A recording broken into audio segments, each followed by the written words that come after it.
बहुत सारे बच्चे जिनके एग्जाम्स हैं जनवरी 2025 में, वो लगातार पूछ रहे हैं कि सर अब सितंबर का एग्जाम तो हो चुका, बताओ कि अब जनवरी 2025 में कौन से टॉपिक्स हैं जो हमें करके जाने हैं, किन टॉपिक्स पर हमें ज्यादा फोकस करना है। अगर हम अपने पास कोई स्ट्रेटजी बनाना चाहें तो वो स्ट्रेटजी कैसे बननी चाहिए।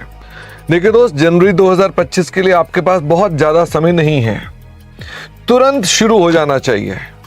ये इंतजार मत करना कि हाँ ठीक है हम पहले सितंबर वालों का रिजल्ट देख लें, वो कैसा रिजल्ट आया फिर तैयारी शुरू करें। तो मैं आपको बताना चाहता हूं कि आपके लिए बहुत कम टाइम है और आपके पेपर में जनवरी 2025 में एक बड़ा चेंज आने की संभावनाएं हैं। मैं उस चेंज के बारे में भी इस वीडियो के अंत में डिस्कस करूंगा कि वो चेंज क्या आ सकता है और आपके रिजल्ट को कैसे वो अफेक्ट कर सकता है, क्योंकि ऐसी बातें सीए इंस्टीट्यूट में हो रही हैं। तो पहले स्टार्ट करते हैं आपके साथ। सबसे पहले आपके मन में क्वेश्चन आता है कि सर हमें किन टॉपिक्स को करना चाहिए, पहले किन टॉपिक्स को करना चाहिए।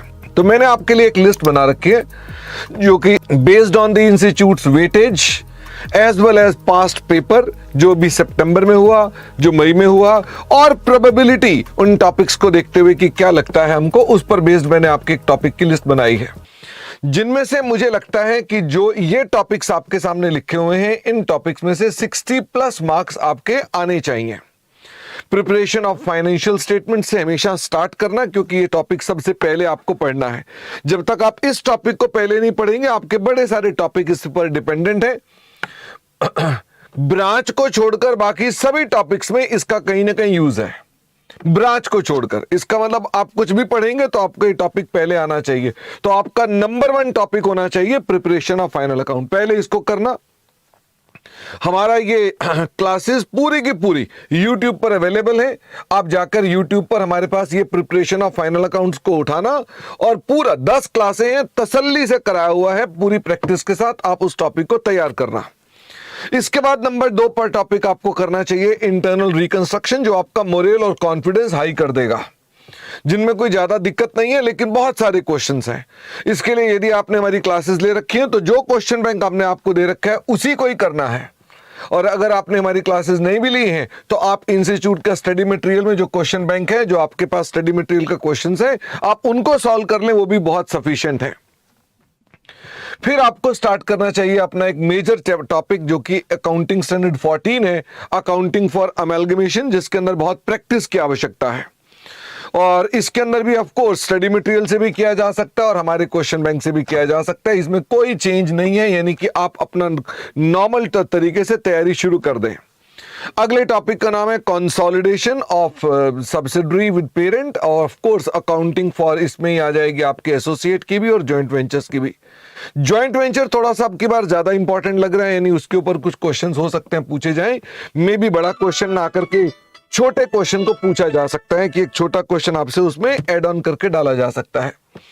इसके अलावा आपको अपने पास ब्रांच अकाउंटिंग तो करना ही चाहिए, क्योंकि ब्रांच एक इंपॉर्टेंट टॉपिक है, उसको अच्छे से करें और ये सबसे ज्यादा टाइम कंज्यूमिंग टॉपिक होता है। अच्छे से करके जाना, 10 नंबर तक का क्वेश्चन आने की पूरी पूरी संभावना है। बड़े सिंपल अकाउंटिंग स्टैंडर्ड्स हैं जो मैंने आपको इस बार ए लिस्ट में दिए हैं, जिनको मुझे लगता है कि इनमें से 10-12 नंबर के अकाउंटिंग स्टैंडर्ड पूछे जाने चाहिए। IAS 1 है, अकाउंटिंग स्टैंडर्ड 5 है, अकाउंटिंग स्टैंडर्ड 11 भी है, 12 भी है, 28 भी है, 17 भी है, 24 भी है, यानी इनमें से क्वेश्चंस बहुत देखने को आपको इस बार मिल सकते हैं। बी लिस्ट के अंदर अगर हम आते हैं तो बी लिस्ट के अंदर आपके पास ये टॉपिक्स हैं, अकाउंटिंग स्टैंडर्ड 3 है, 7 है, 10 है, 19 है, 20 है। एक टॉपिक जो कि बहुत ही थ्योरेटिकल सा है, conceptual framework along with application of accounting standard, इस पर भी सवाल आने के पूरे चांसेस हैं। इसके अलावा बायबैक इन्वेस्टमेंट के बड़े टॉपिक हैं, मैंने इस बार बी लिस्ट में डाले हैं। Of course they are important but not that much important. इनमें से छोटे छोटे क्वेश्चन पूछे जा सकते हैं, 2, 4, 5 नंबर तक के वो क्वेश्चन पूछे जा सकते हैं। इसके अलावा अकाउंटिंग स्टैंडर्ड 2 है, 4 है, 9 है, 16 है और 29 है, ये भी पूछे जाएंगे आपको। बाकी सी लिस्ट के अंदर मैंने आपके टॉपिक डाले हैं जिन पर से बहुत कम मार्क्स के पूछे जाने चाहिए, फिर भी हमने उस सी लिस्ट को भी अपने पास रखा है।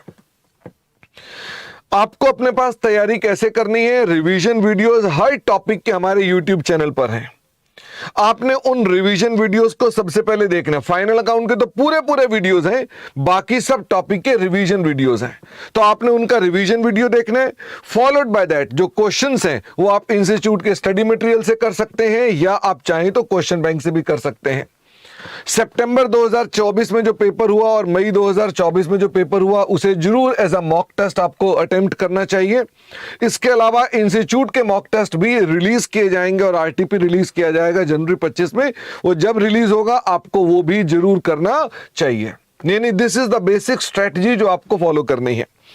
और मैंने आपसे कहा था आपके एग्जाम के अंदर एक प्रोबेबल चेंज है जो हमको सुनने में आ रहा है कि इंस्टीट्यूट में डिस्कशन चल रही है, जिस पर हो सकता है वो कभी भी अनाउंसमेंट कर देंगे, क्योंकि आपके लिए रेलेवेंट हो सकता है, इसलिए बता रहा हूं मैं।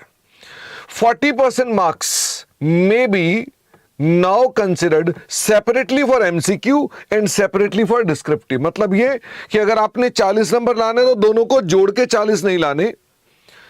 एमसीक्यू में 30% का पेपर है, उसके 40% यानी 12 नंबर आपके मिनिमम उसमें एमसीक्यू में होने चाहिए और 28 नंबर मिनिमम जो है वो डिस्क्रिप्टिव में होने चाहिए। ऐसी बातें चल रही हैं, मैं ये नहीं कह रहा ऐसा हो गया, ऐसी बातें चल रही हैं। बहुत जल्द ऐसा होने की संभावनाएं हैं और जब ये आएगा तो इंस्टीट्यूट प्रोबेबली आपके एग्जाम से पहले इसको अनाउंस कर देगा।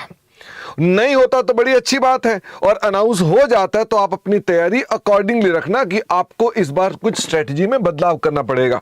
जो बच्चे ये सोच रहे थे कि ठीक है हम एमसीक्यू कर जाएंगे अच्छे से और बाकी तो 10 नंबर ही लाने हैं, तो ऐसा ना होगा।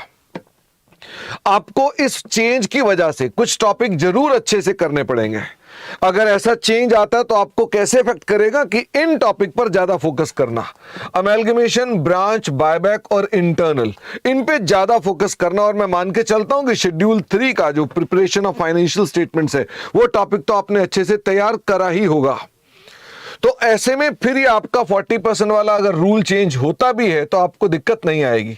अपने आप को उस श्रेणी में रखो कि आपको लाने ही 90 से ऊपर नंबर है, इसलिए आपको इस रूल से कोई फर्क नहीं पड़ेगा। फिर भी मैंने आपको बताया कि this can be the probable change जो आपको बाकी पेपर्स में भी इफेक्ट कर सकता है। ये चेंज अगर आएगा तो सभी पेपर्स में आएगा और सभी लेवल्स में आएगा। तो मुझे उम्मीद है आप अपनी प्रिपरेशन अब बहुत जल्द स्टार्ट कर देंगे और अच्छे से जनवरी 25 के अंदर आप अच्छे मार्क्स लेकर आए, इसके लिए पूरी मेहनत करेंगे। With this, thanks for watching this video, stay blessed, bye bye.